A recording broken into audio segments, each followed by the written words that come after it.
Keep people off balance and in the dark by never revealing the purpose behind your actions. Why not put a little mocha in the family latte? If they have no clue what you're up to, they cannot prepare a defense. This is strictly a place for me to live. I got no intention of sticking my beak in. Guide them far enough down the wrong path, envelop them in enough smoke. So how do you want to respond? We gotta break this guy's back. And by the time they realize your intentions, it will be too late.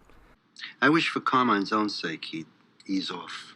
Hey Sopranos fans, welcome to another episode here on Bully Whispers, and today we will be evaluating how the third of Robert Greene's 48 Laws of Power, Conceal Your Intentions, comes into play in The Sopranos. This rule consists of two main parts: use a decoy object of your desire, as well as use a smokescreen to cover your actions, and despite the fact that you would think mob guys would be good at this sort of thing, very few of the characters are, including Tony, so we will take a different approach on this episode. Since this is an episode about concealing intentions, we will take a look at this law through the lens of the popular fan question: what was Johnny Sack's intention in trying to get Tony to kill Carmine Sr.? Was he trying to set Tony up? In doing so, we will be looking primarily, though not exclusively, at the time frame between Ralph Cifaretto's death and Johnny Sack trying to get Tony to kill Carmine. Along the way, we will see a little bit from Noah Tannenbaum, as well as AJ, with Tony coming in at the end more as a decent example of the reversal of the law. As Robert Greene points out, if at any point in the deception you practice people have the slightest suspicions as to your intentions, all is lost. And to illustrate that point, he first uses an example familiar even to people who don't seek power: love. Marquis de Savine, which I'm sure I mispronounced, was a young noble who was terrible with women and desperate to win over a beautiful young countess. He tells his struggles to Ninon de Leclance, also sure I mispronounced, the most infamous courtesan in 17th century France, who eventually agrees to help him seduce her. Every step was planned with an attention to detail. First, he would approach her with nonchalance and an air of distance about him. He would confide in her as a friend, not a potential lover, and this will throw her off the scent. After several other steps, such as showing up at parties with lots of pretty women, he was making progress and was invited to her house, where things went wrong. Once in her house, he reverted to his natural impulses and confessed his love to her. She avoided eye contact for the rest of the evening.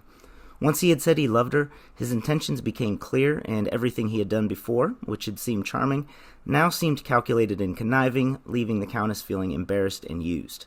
The obvious parallel here to a young man who didn't break the rule at the last minute is Noah Tannenbaum, who maintained a somewhat apathetic nonchalance throughout his relationship with Meadow until leaving without us knowing why. The nipple placement is crazy. As opposed to AJ, who was unable to keep his composure and was constantly spilling his guts to Blanca, and we all know how that ended. But the real significance of this example, in terms of this discussion, is the strategy of engaging as a friend before moving towards your true end, which could be best exemplified in Johnny Sack. When we first see Johnny Sack, he is helping Tony conceal his intentions of running the family from Junior, and while he was asked to do so, he was still getting involved in New Jersey business. The next time we really see him, other than things like poker appearances, is when he's moving to New Jersey. And though he claims to be moving there for his family and not for business, it's hard not to notice how close he is getting to some of Tony's guys, most notably Paulie Walnuts. Just like Ninon de Leclance recommended, he engages Paulie as a friend, all the while gaining what he truly wanted, which was information and an inside player. Not only did he engage in the correct manner, but he also chose the right people. According to Greene, the paranoid and the wary are the easiest to fool because if you can win their trust in one area, they will be blind in another, and if you look at the connections Johnny Sack had made in the New Jersey crew, you will see this play out. Through the series, he was friendly with Richie Aprile, Paulie Walnuts, and Ralph Cifaretto, all of whom either hated Tony or at least disliked him in the moment, and in case you didn't notice, he was making headway with Feach by the end also. You're so concerned about my end. Why don't you put one of those cars through my shops? What? Johnny Sack told me about this guy in Newburgh. Johnny Sack? Unfortunately for Johnny, the situation with Ralph and the joke turned that whole strategy upside down, and while Johnny didn't do a good job of hiding his intentions there, I want you to sanction the hit on Ralph Cifaretto. he may have done a great job of hiding his new intention, taking out Carmine for failing to back him, as well as his increased desire to take New Jersey.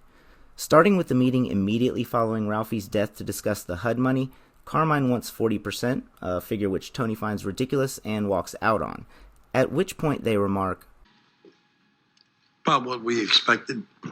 so we're starting from a base point where they both knew from the start that 40% wouldn't go over well. Then Tony calls back with the equally ridiculous counteroffer of 5.5%, prompting Carmine to have Vic the appraiser beaten. When Johnny meets with Polly shortly thereafter, he conveys this message. Tony?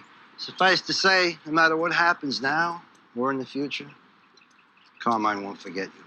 At this point, Johnny knows the situation is escalating, and if he truly wanted to bring the temperature down, he would have mentioned something along the lines of all the lost money, etc., but he didn't. Instead, he implied that it might happen and that Polly would do well if it did. Not surprisingly, Polly did exactly what Johnny would have wanted him to do and attempted to escalate things even further during his next meeting with Tony. Due respect, T.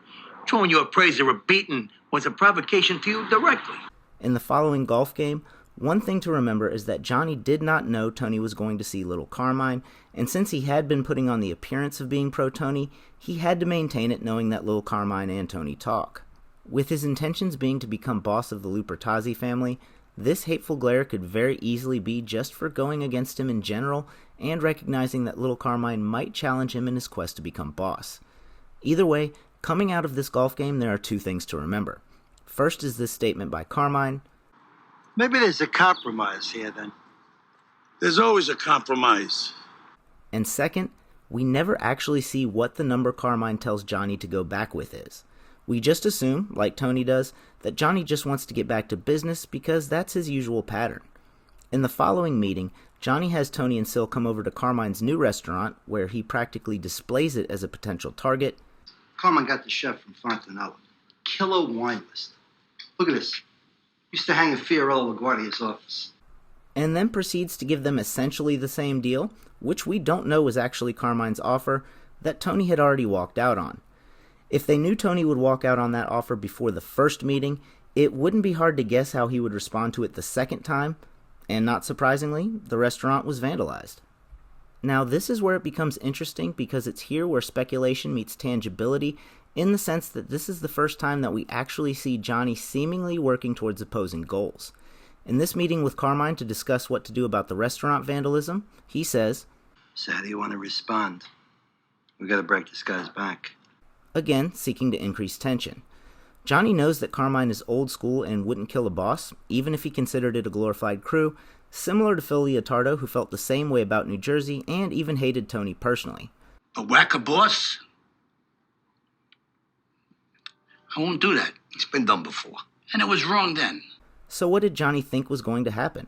Of course it was going to be a strike, and of course he would be genuinely mad about losing money, but this would set him up perfectly to disguise his true intentions of taking both families, while also providing the perfect smokescreen according to the third law. In 1850, Otto von Bismarck was a young politician and well-known war hawk, so when he gave an impassioned speech against going to war with Austria, people were shocked. Of course, he did want war eventually, he just realized they wouldn't win right then, but had he laid out his actual plan, he would have been far less convincing. The shock from seeing him act so far out of character confused people, and even ended up getting some of them to vote differently than they normally would have. So when Johnny went to meet Tony shortly after having told Carmine to break his back and delivers this news, I'm telling you now, Carmine won't bend. He is hoping to get Tony to do something he wouldn't normally be willing to do. Take out a New York boss. Fortunately for Johnny, the shock of such a request from a guy who's usually considered to be a company man, so to speak, is enough to get Tony to take it seriously, but he still needs a smokescreen to hide his true intentions. According to Greene, taking people down a familiar path is an excellent method of deception because once they get lulled by the familiar, they won't notice the deception behind their back. In Johnny Sack's case, the smokescreen wasn't the familiar, since this was well out of character, rather it was getting back to the familiar, which would be business as usual. If he had just come out and said it was because he wanted to be boss, obviously leaving out the part about setting up Tony, Tony still would have put two and two together and declined, and possibly even have told Carmine. But the idea of getting back to business as usual was such an effective smokescreen and was so consistent with Johnny's character that despite the shock of the request, it wasn't met with overwhelming suspicion. Now, if he and Tony had both succeeded, he would have been in prime position to take over New York, blame it on Tony, and install whoever he wants as boss in New Jersey, since it's doubtful New York would let them self-rule after killing a boss. Of course, it didn't end up working out, but if it had, it would have been a masterclass in the third power law, and this brings us to the reversal of the law, which is where Tony really comes into play. Greene points out that if you already have a reputation for deception, many of these strategies won't work as well. In this case, he recommends being the repentant rogue and acknowledging what you did. This will not only win you admiration for being frank, but will also allow you to continue with your roguish ways a bit longer. And this is what we see with Tony throughout the series in his dealings with Dr. Melfi, at least according to Elliot. Well, thanks for watching this episode here on Bully Whispers. As always, like, comment, subscribe, and I'll see you at the next score.